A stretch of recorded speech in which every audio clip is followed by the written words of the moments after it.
Hey, so in this video, I'm about to share 10 different ways that you can make money as a teenager. And listen, you don't have to be 18 or 21 to do any of these ideas I'm about to present to you right now. And hey, you guys really responded well to my last video where I covered this topic, so that's why I'm doing it again. Let's go!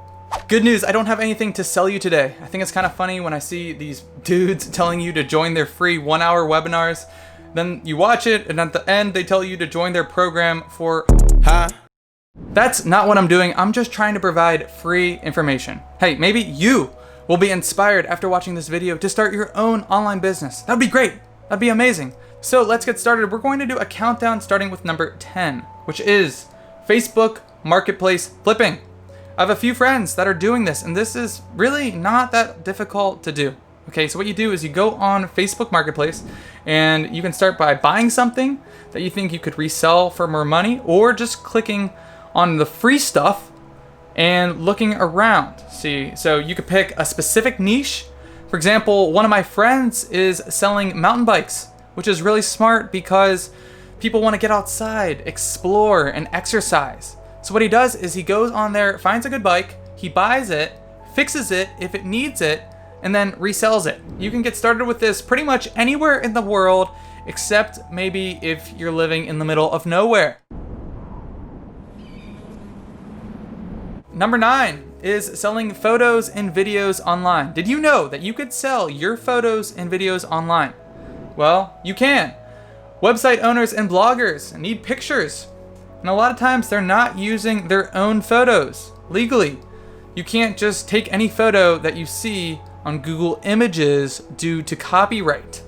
So instead, many people will pay to get a license to use your photos on their website, blog, or whatever. Now, you don't need to be a professional photographer.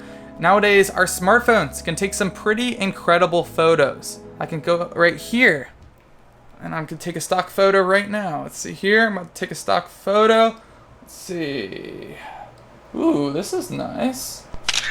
All right, I got a great stock photo. All right, so here's an example, okay?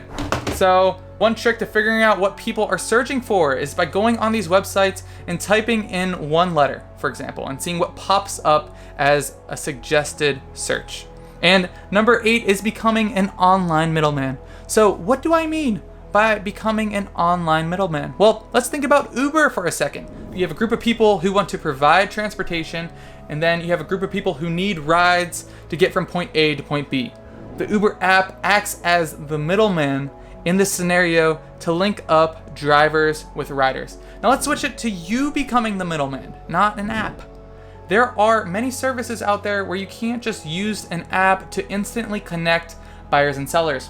This is particularly true when there is a service that is more personal, like linking up a startup entrepreneur with an angel investor, or a live wedding band with a newly engaged couple, or an adventurous family with an awesome vacation plan.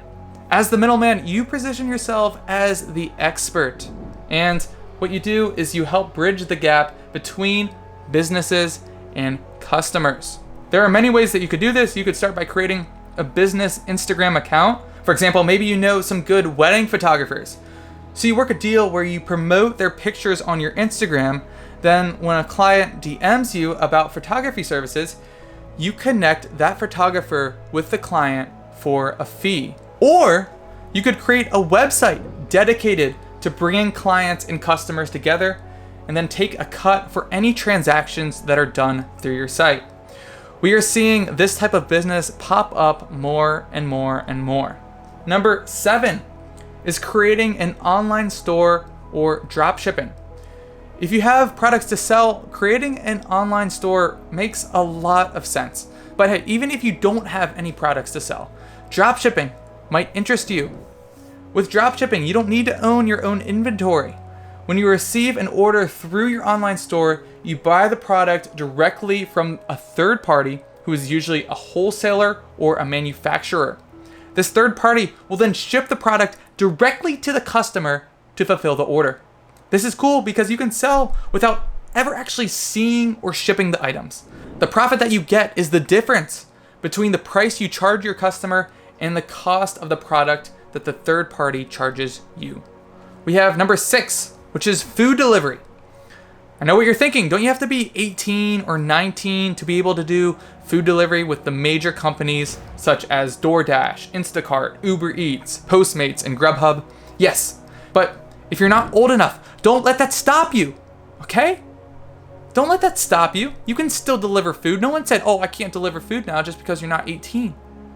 Okay, let's take a look at this story right here. Teens start a free, no contact delivery service for the elderly.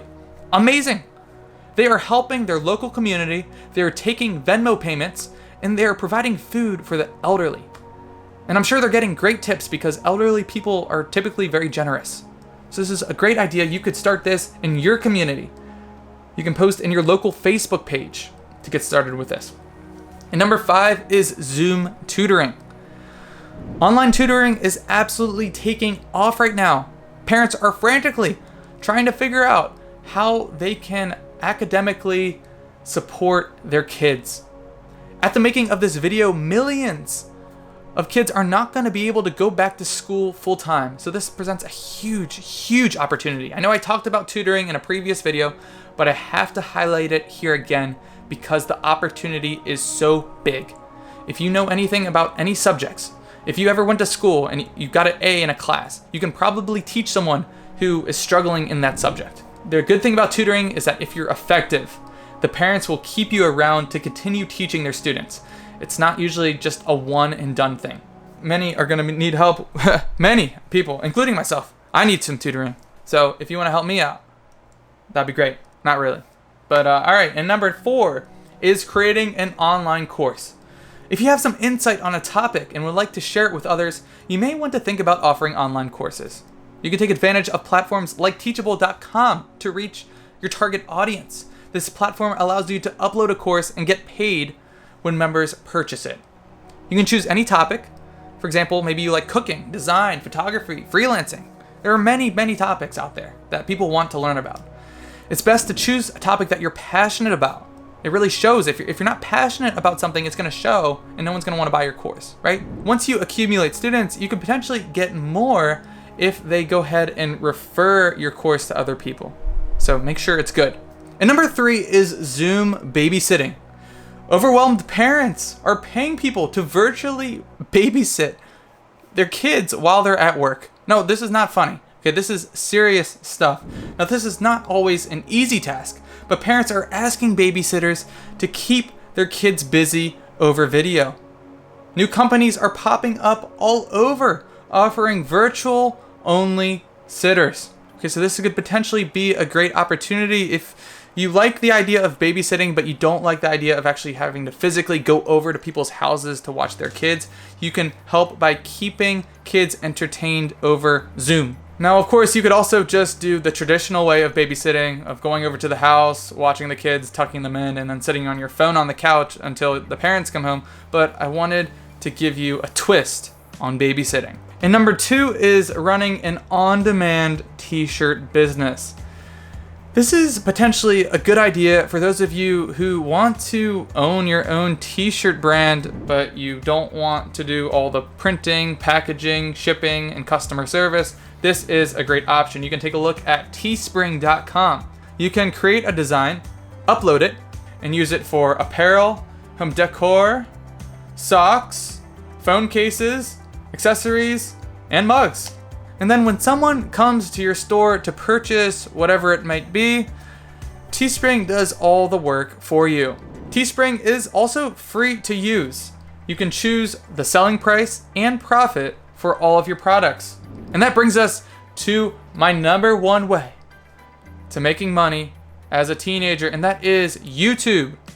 When you create a channel, you have the freedom to make videos on whatever you want.